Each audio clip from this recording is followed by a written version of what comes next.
excited to be here. I know that you split your time between France and the United States. Yeah. He sits in a quiet studio, the lights dimmed low, his voice barely rising above a whisper. Johnny Depp is 61, his face carrying the weight of decades' fame, scandal, and silence. For the first time, he speaks not of Hollywood, not of Amber, not of the noise that has haunted him, but of the one silence that pierced deeper than any headline, his daughter's. Her silence hurt, he says slowly, each word like a confession. But I raised her to speak only when she means it. It's a line both tender and devastating. For years, the world wondered why Lily Rose Depp, his only daughter, the light of his life, said nothing as her father stood before the court of the world. While fans demanded loyalty, she offered none. While strangers screamed for a statement, she stayed still, her silence louder than any defense. To many, it looked like distance. To him, it felt like loss. Behind the cameras, behind the myth of the rebel actor and his perfect daughter, there was an ache that had no script. No applause, only unanswered questions. Did she believe him? Did she still love him? Or had fame? That invisible third presence in every Hollywood family, quietly taken her away? Johnny doesn't answer those questions. He only looks down, his rings catching the faint light, and lets the air between sentences do the talking. We used to talk without words, he murmurs. Maybe we still do. This is not the voice of a man defending himself. It is the voice of a father realizing that love, when tested by the noise of the world, sometimes disappears, not because it dies, but because it must hide to survive. And so begins a story not about guilt or innocence, but about silence, the kind that separates, protects, and, in its strange way, loves. Because sometimes, the hardest thing a child can do is stay quiet. And sometimes, the greatest thing a father can do is understand. Their hook. What happens when the bond between a father and daughter is broken, not by anger, but by the absence of words?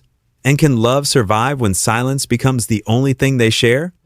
There was a time when Johnny Depp was not the broken man the world would later dissect, but the myth, the dream, the living rebellion of Hollywood. In the late 90s and early 2000s, he was untouchable, the poetic outsider who made madness beautiful.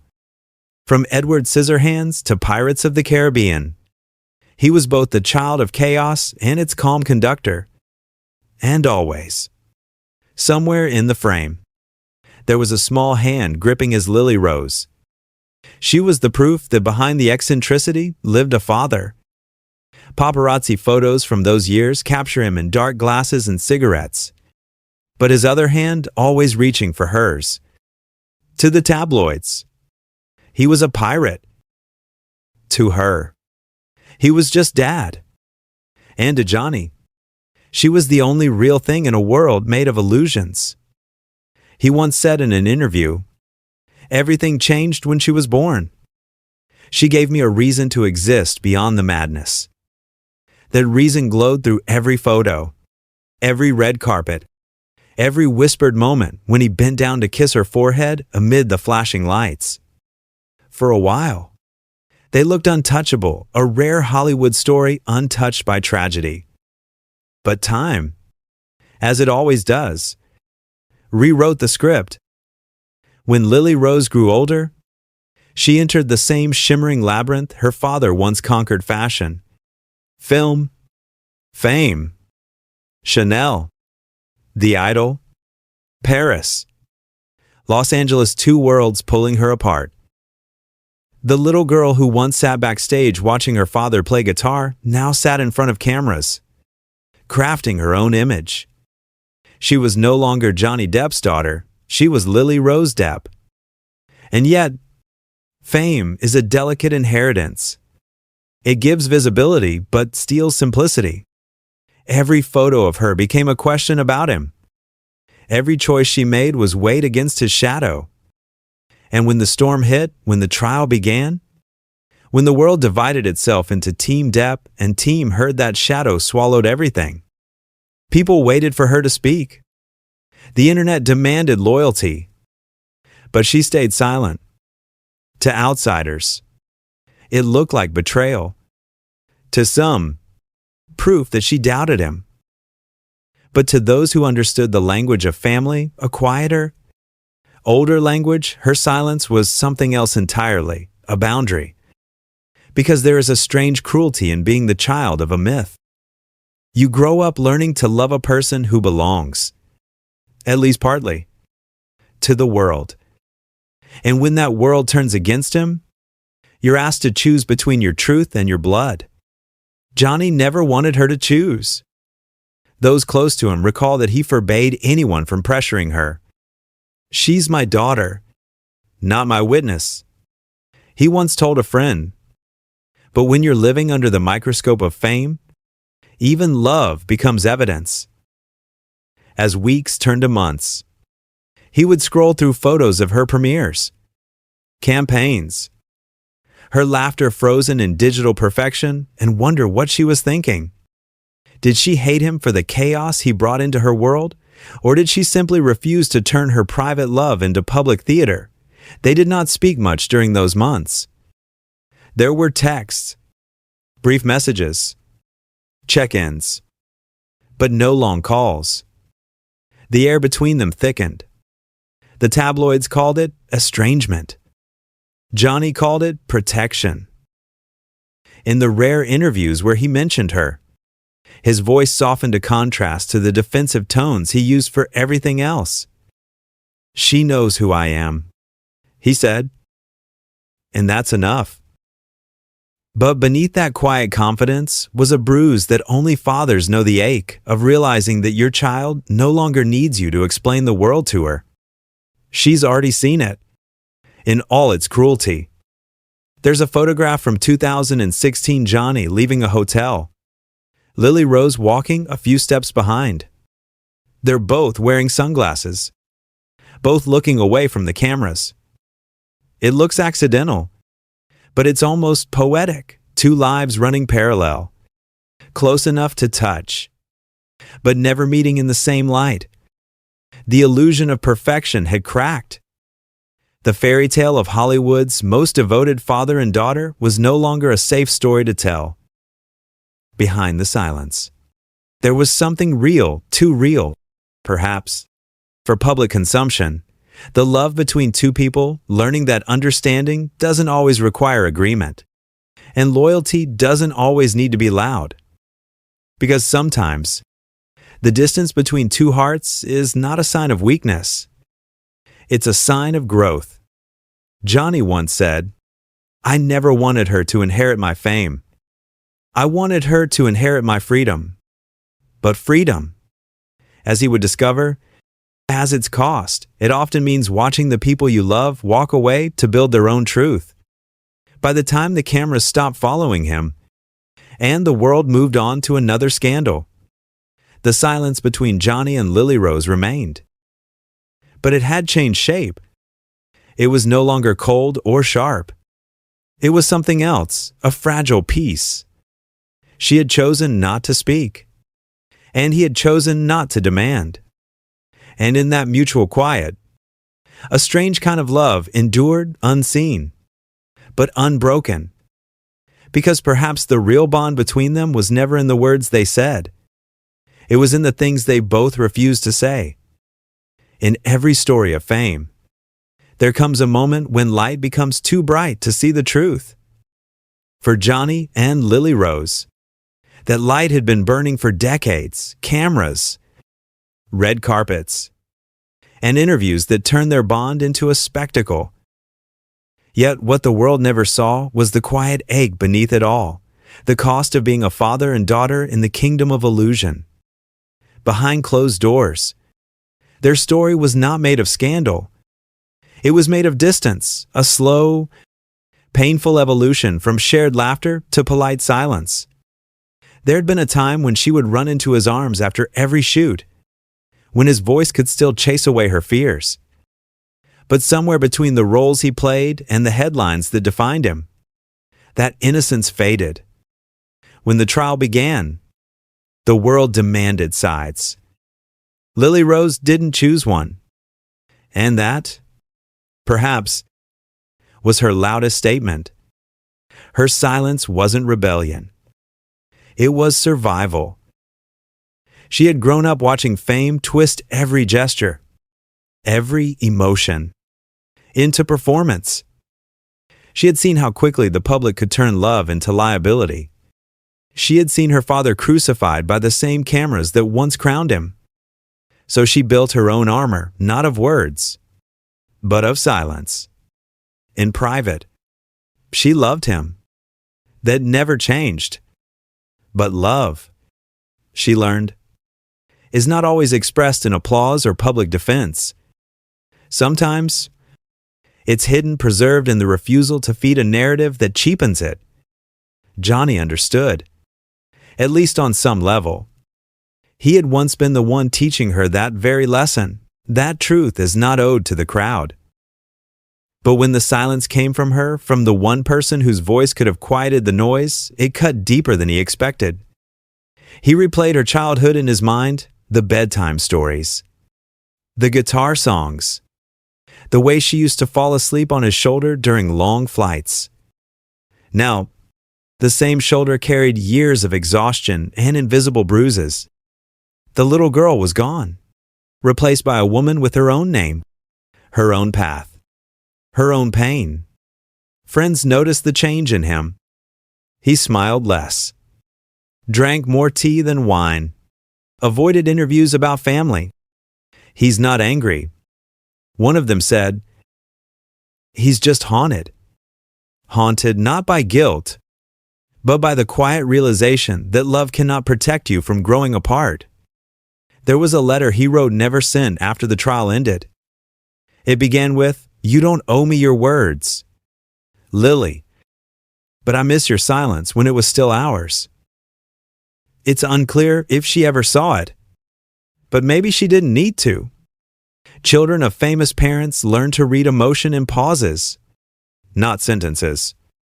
Maybe she already knew. In an interview years later, when asked about her father, Lily Rose smiled a brief, guarded smile and said, "He's the most real person I know." That was all. But for Johnny, it was everything. Because sometimes, a single sentence can heal what silence has broken. Still, the years in between left scars. Fame had turned their love into a mirror, reflecting not who they were, but what the world wanted them to be. For her, it was the weight of expectation.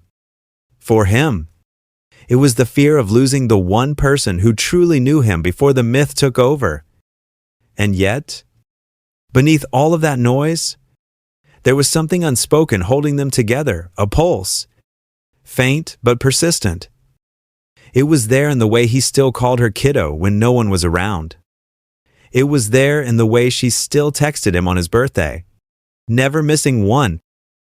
Those small gestures, invisible to the world, became their language, a secret dialect born of love and distance. Johnny once said to a close friend, "She doesn't need to say she loves me. I feel it." It wasn't bravado.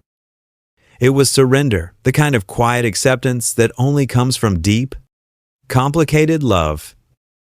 He had spent years fighting for his name, his reputation, his truth. But the one truth he never needed to prove was the love between them.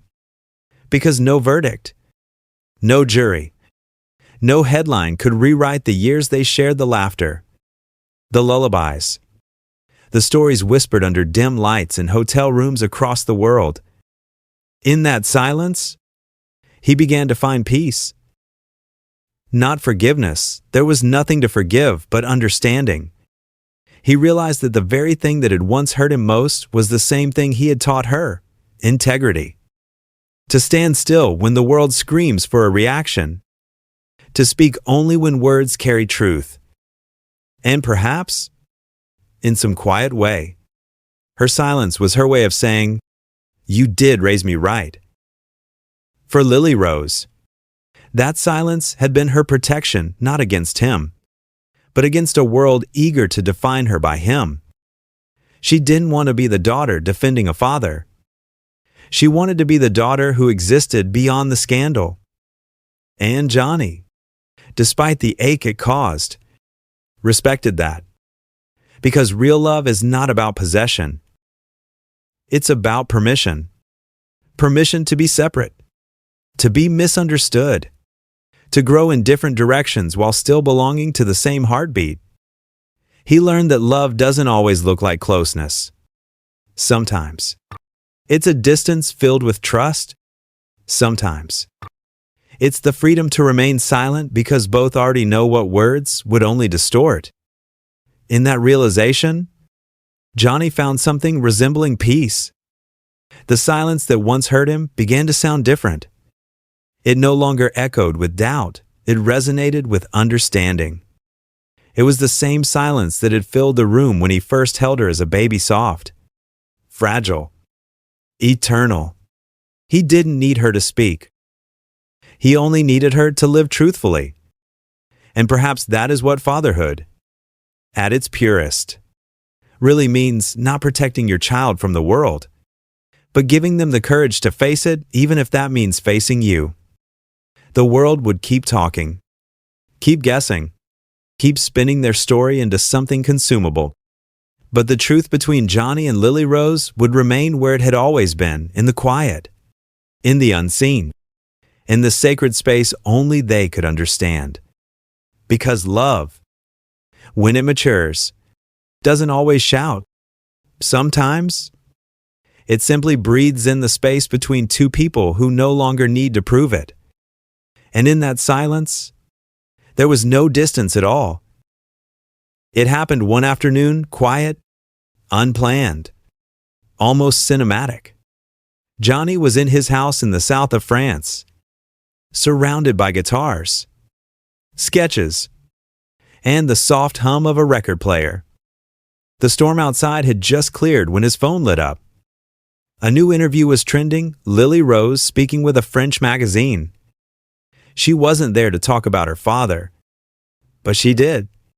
Briefly, unexpectedly, the interviewer had asked, gently, if she ever felt burdened by his name.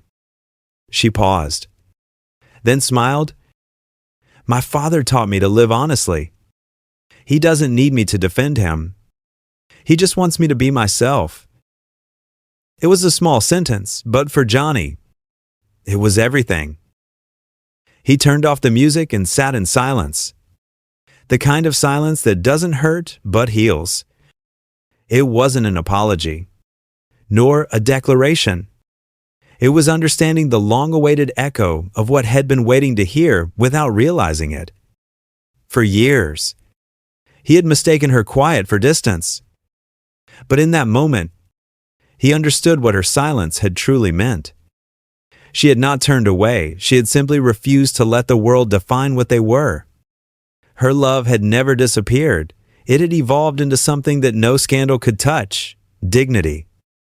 He whispered to himself, almost laughing at the irony. She got that from me. In that moment, the narrative shifted. The villain, the hero, the accused, the daughter, all the roles imposed by fame, dissolved, leaving only two human beings bound by something much stronger than words. He realized that his daughter's silence had been his own mirror. She had inherited not his fame, but his resistance to falsehood. She had chosen not to perform, and in doing so, she had protected the one thing they still shared: truth. Later that night, he called her.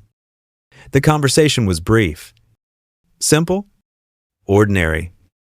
They didn't talk about the past. They didn't talk about pain. He just asked how she was. She said she was fine. that Paris was cold but beautiful. He told her to wear a scarf. She laughed softly. It was the kind of laugh he hadn't heard in years. And then came a pause filled with everything they hadn't said. "You saw the interview?" she asked. He smiled, though she couldn't see it. "Yeah, you did good." That was all. No tears. No speeches. No dramatic reconciliation. Just a shared stillness, and beneath it, the unmistakable feeling of peace returning home. For Johnny, that was the revelation. That love doesn't need to be loud, and forgiveness doesn't always need to be spoken. Sometimes, the only way to rebuild what was lost is to stop trying to explain it. He had spent years speaking to prove his truth to the world. She had spent years not speaking to protect hers. And somehow, between those two forms of silence, they found each other again. There is an old saying that silence between people who truly understand each other is the most intimate kind of communication. For Johnny and Lily Rose, it was the only language they had left. That evening, as the sun dipped behind the hills, he picked up his guitar and played a song he hadn't touched in years, something soft, something unfinished. Halfway through, he stopped, laughed quietly, and muttered, "Shed, tell me to fix that chord." It was not sadness that filled the room now, but tenderness. The kind that arrives when pain has finally completed its purpose. He no longer needed to be defended. She no longer needed to explain. The distance was still there, but it no longer hurt. It had turned into space, a space wide enough for love to breathe again. And so the man once defined by noise, scandal, and defiance finally found redemption in the one thing he had never expected: silence. Because the greatest revelation was never about what had been said. It was about what no longer needed to be. In the end, it wasn't a headline or a court verdict that defined them. It was the silence they both chose to keep. Between a father and his daughter, there are words the world will never hear, moments no camera can capture, and a kind of love that doesn't need defending. Johnny once said, "The greatest privilege in life is to watch your child become who they truly are." It's a sentence that sounds simple until you realize it comes with loss. Because to allow a child to be free, you must also accept that they will walk away from the version of you the world worships. He had built a life out of noise, applause, chaos, characters, rebellion. She built hers out of stillness. And yet, both were reaching for the same thing: truth. The silence between them was never a void. It was a bridge, fragile, invisible, but real. It carried everything they couldn't say: apology, pride, forgiveness, and love. For years, the public searched for drama, for words that could explain the distance. But the truth is quieter than that. Sometimes, the most honest relationship is the one that doesn't perform for anyone. Their story is not a tragedy. It's a reconciliation written in whispers. A reminder that not all wounds need to be healed in public, and not all love needs to be loud to be true. In a world addicted to noise, they both chose something radical: peace.